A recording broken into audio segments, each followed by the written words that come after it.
And it's just like the self-accomplishment of like seeing your designs out there and having people be stoked on them. Like that's cool, especially when the Instagram stuff came around, and I'm Yeah, sure you I scrolled mean, through the dude, I comments on still all the have Buttery people. stuff. Yeah, So All cool, right. man. yeah, that was a bummer how that deal ended. Oh, would we like to talk about that? Because we're good on. Oh boy, here we go. I'm gonna say that's a no. Was there a little bit of like drama on the back end with him, or what's up with that? Yeah. I mean, he didn't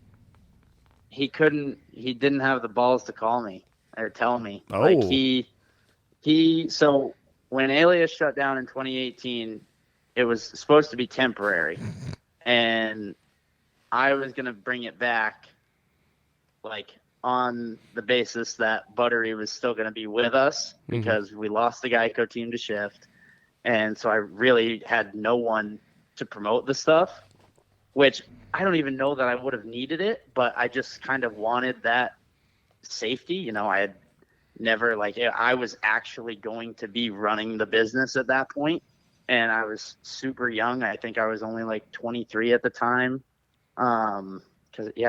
22 maybe. And so it was just a lot for me to handle and not have, that, hey, this is for sure who's going to be promoting it, and he's got a solid enough following to make it survive. And so he called me. He told me, hey, I've got this offer from O'Neill.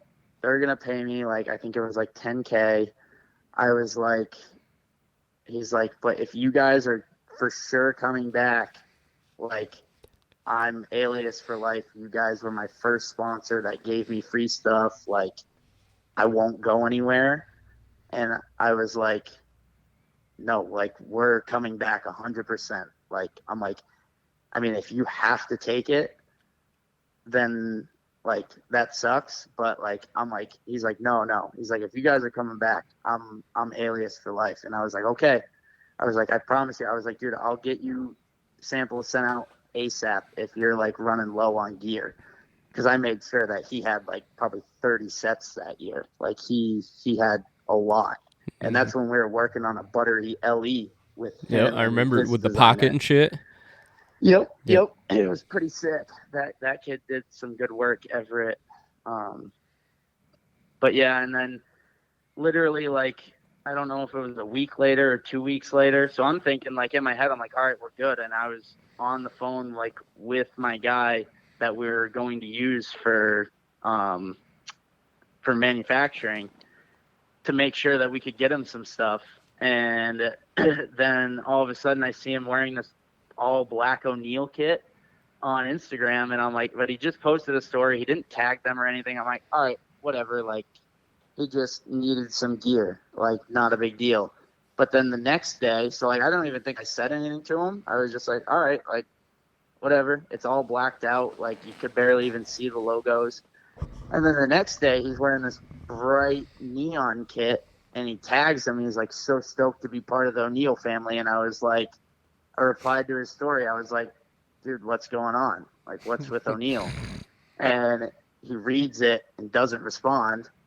So then I'm like, okay. So then I text him, and I was like, hey, man, like, what's up with O'Neill? Like, can you call me?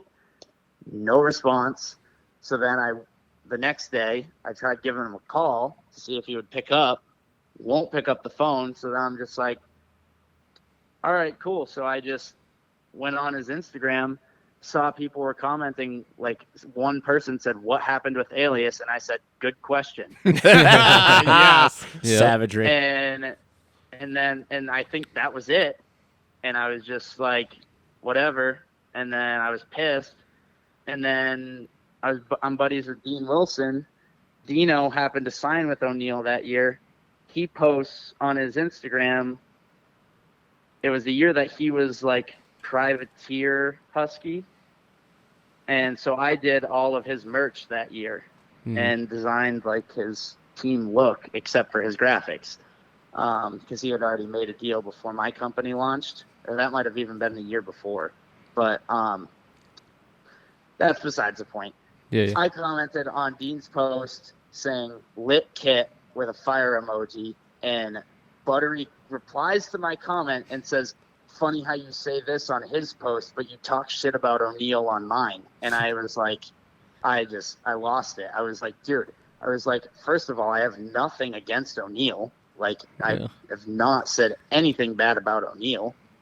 And just like, I just listed out exactly what happened, what I just told you guys, because he couldn't even pick up the phone. And when he commented that, I picked up my phone immediately and called him, because I was like, we need to friggin' hash this out. Like, just have the decency to call me and just say you're just sorry. Talk it out. Be a man. Be like, you know what? Yeah, like, that's all I wanted. All I wanted was for him to say, you know what, Eric, like, I'm really sorry. I know that I told you I was Alias for life, but I really needed the money, and they were going to take the contract away or whatever. Like, or, you know, I just really needed the money, so I had to take the deal.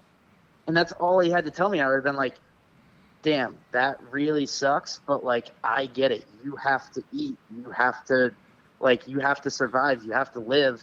I fully understand that and respect that. It's just that he didn't have the decency to call me and let me know that that was going to happen.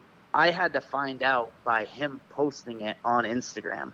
And it was just like, that really sucks, because, you know, I thought that we were friends, because he would come hang out with me when I lived in California. We'd go riding together. And it just, to go from that to just can't even pick up the phone and tell me, like, or like, even he couldn't even reply to me when I was reaching out to him. Yeah. And it was just like, dude, that's lame. Yeah, that's but he could so respond lame. on Dean's post.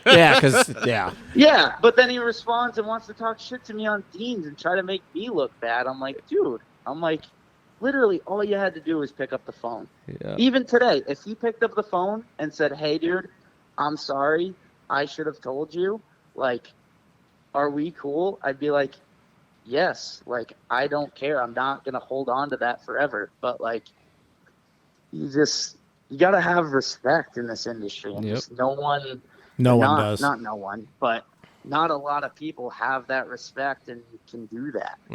Yeah. No, Buttery's too big time now for that. He wouldn't do that. He's a nice guy. Yeah. Connor's a real cool dude. He's a nice guy, dude. I mean, you listen to him on Gypsy, he's a nice guy. Yeah. So whatever. we're gonna start some beef. Yeah. I don't know, man. Yeah, that is pretty shitty. I never bought into that. I always enjoyed hanging out with him. He's funny. He's a funny dude. But yeah, that wasn't cool. And, you know, it's whatever at this point. But yeah. I'd still like an apology. Yeah. That's all. Hey, don't worry. We're going to blast this out. We're going to get an apology. We're going to start a fight. It's going to be awesome. Hey, maybe we can blast this out and restart the Alias brand around Buttery. Look, all I'm saying is he's got to say sorry first. Probably pick a better person. All I'm saying is that if you restart Alias Gear with Made in the USA, I'm fully in. I'll buy every single set. I mean, you still get shit for rocking the old Geico jacket.